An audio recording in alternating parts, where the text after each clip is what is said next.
Good morning student, welcome in the Gurukul online classes. Today we will discuss about chapter number 2 of your science book, Nutrition in Animal. As you know, animals are heterotrophs in nature. According to their food habit, we can divide them into 3 categories. Number 1, herbivore animals. Number 2, carnivore animals. Number 3, omnivore animals. What is herbivore animal? Herbivore animal are those animals whom are eating grass and plant only. Many examples are there. Example of goat, buffalo, cow, elephant. These are herbivore animals. Number 2, carnivore animals. Those animals whom are meat eater or whom are eating the flesh of other animals. These are carnivore animal. In this category, lion and tiger. These are the example of this. Now, third category is omnivore animals. Those animals whom are eating both plant as well as animal meat. तो दोनों ही खाते हैं, meat eater as well as plant eater. Such category is omnivore animal. In this category, आपके पास है, suppose you have dog, you have crow, ठीक है. These are the example of omnivore category. Now, modes of nutrition in animals. In a real sense, जितने भी animals हैं, they are under one category only. They are heterotrophs. ये heterotrophs हैं सभी. They are depend upon another animals for food. They are depend upon plants also for food. तो ये heterotrophs nature के हैं, but they all may be herbivore animal is there, carnivore animal is there, omnivore animals are there. They all are doing holozoic nutrition. But some of the animals in this category are there जो आपके holozoic nutrition के under नहीं आते हैं. These animals are parasitic animals, saprophagous animal and scavengers. सबसे पहले parasitic animals. Parasitic animals are those animals whom are living in the host body. They are taking each and everything from the host body. They are of two types. Number 1, endoparasite. Number 1, endoparasite. Number 2, ectoparasite.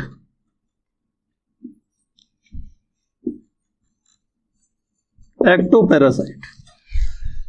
As concerned to endoparasite, whom are living inside the host body and taking everything from host body, तो ये होते हैं endoparasite.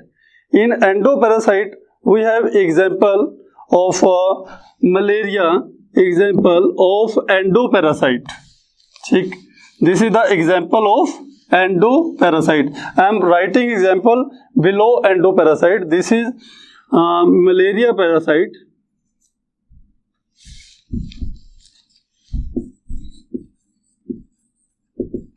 Malarial parasite. Malarial parasite lives in RBC, red blood cell. It lives in RBC, red blood cell. RBC. Okay. Second is ectoparasite. This is ectoparasite. Let me write here. Ectoparasite.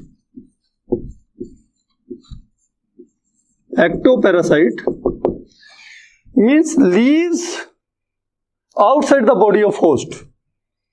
ठीक है, lives outside the body of host, and the example is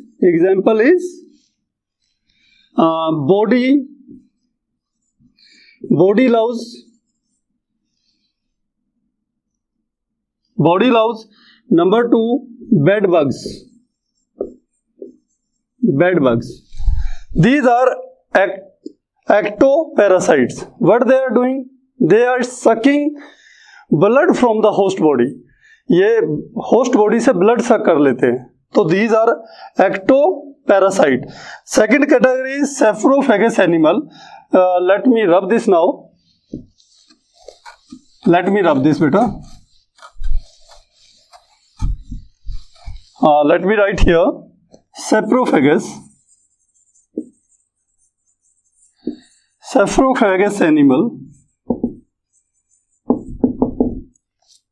Saprophagus animals are those animals whom are depend upon dead and decaying organic matter. They are depend upon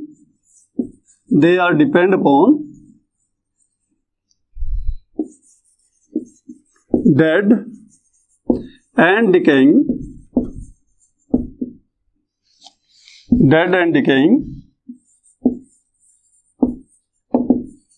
organic matter.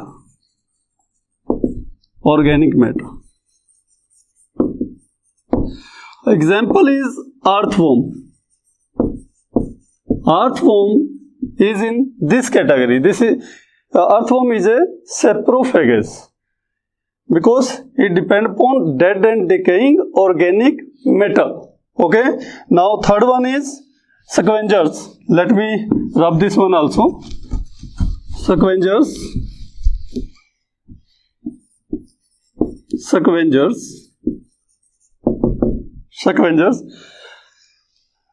Those animals whom are depend upon the flesh of dead animals.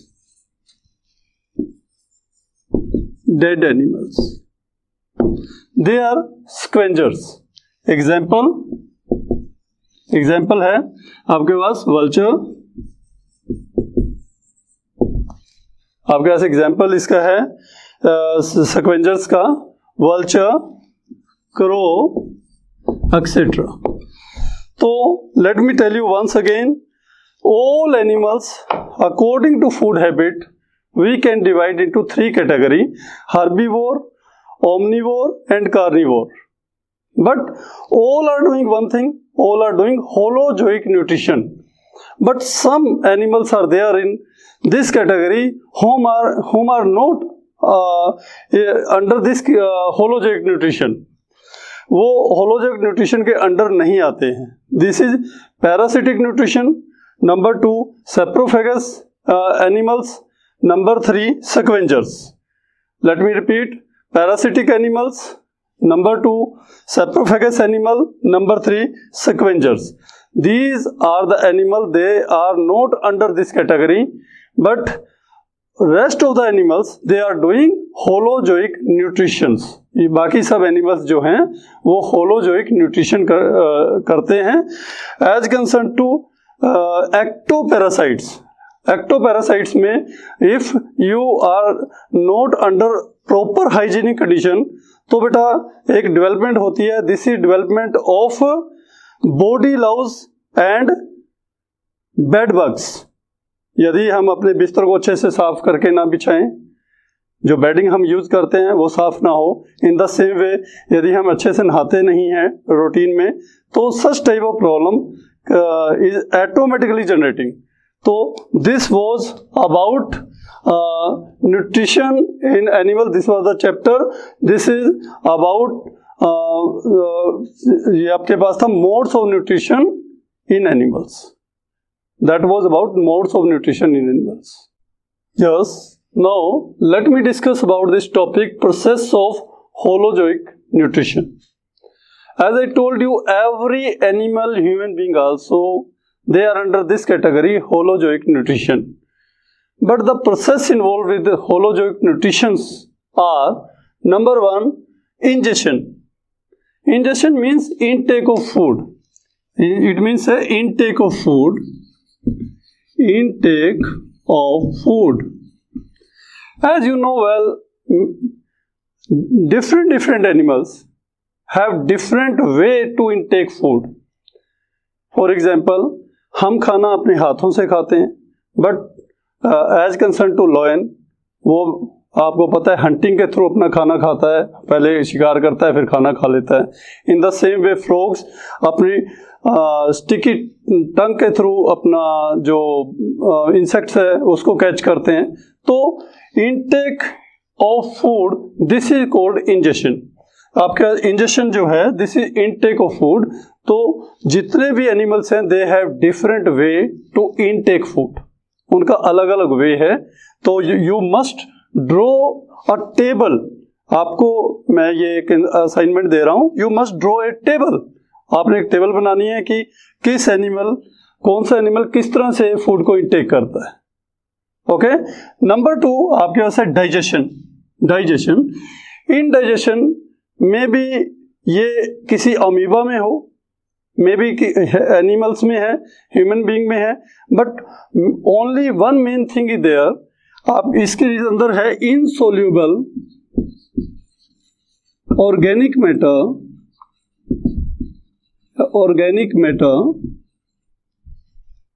organic substance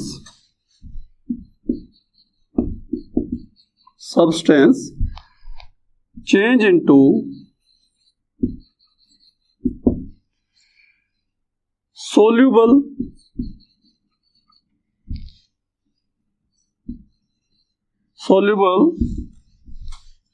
molecules, or you can say into simple soluble molecules।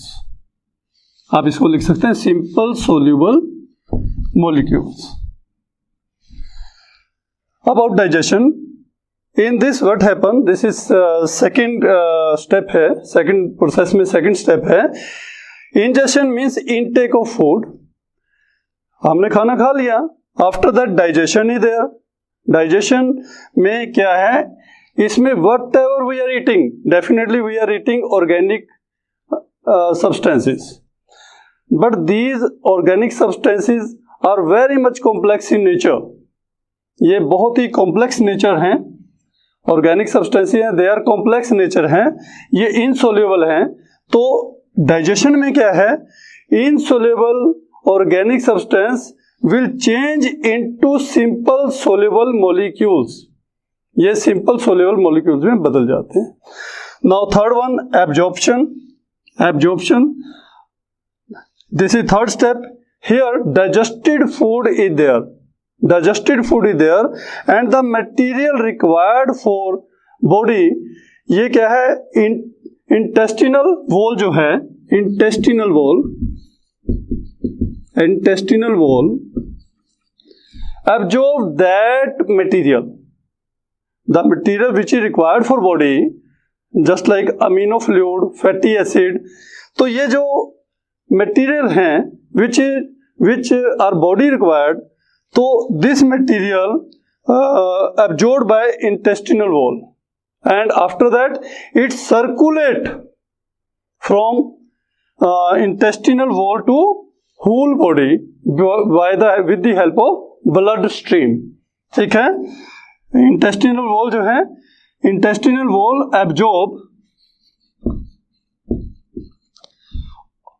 Whole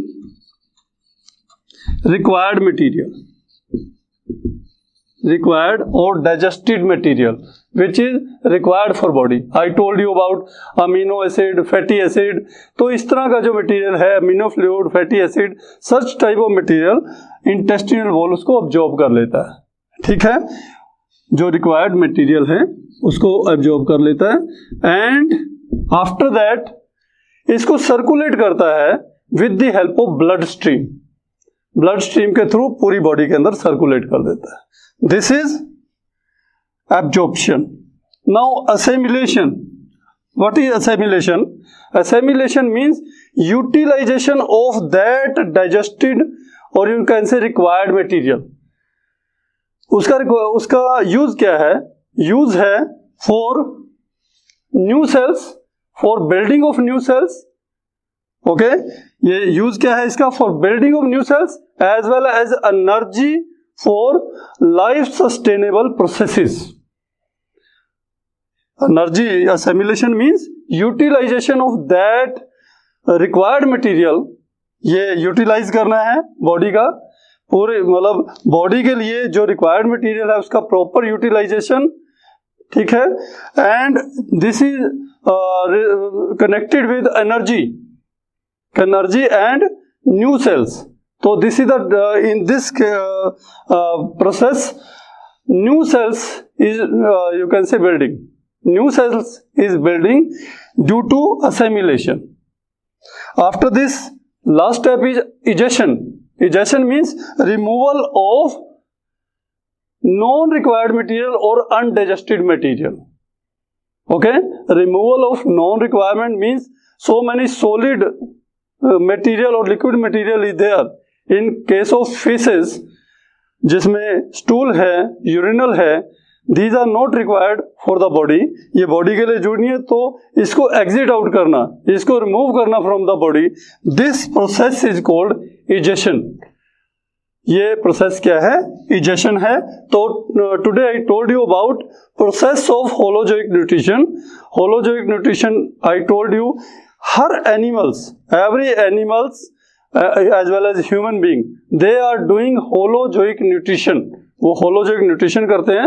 some processes are there, some steps are there. इसमें कुछ steps हैं. number 1 ingestion, number 2 digestion, absorption, assimilation as well as egestion.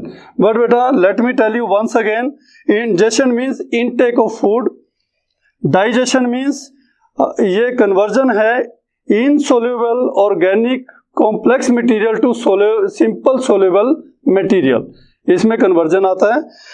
Absorption means अभी जो हमने खाना खाया था उसमें से whatever required for the body.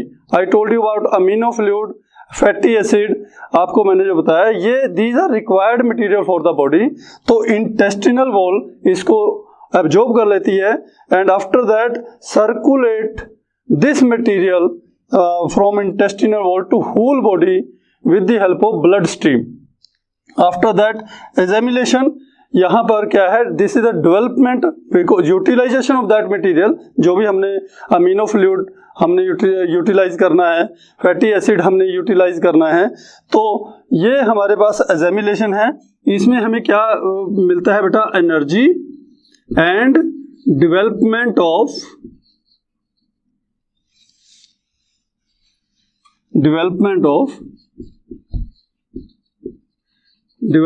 of new cells.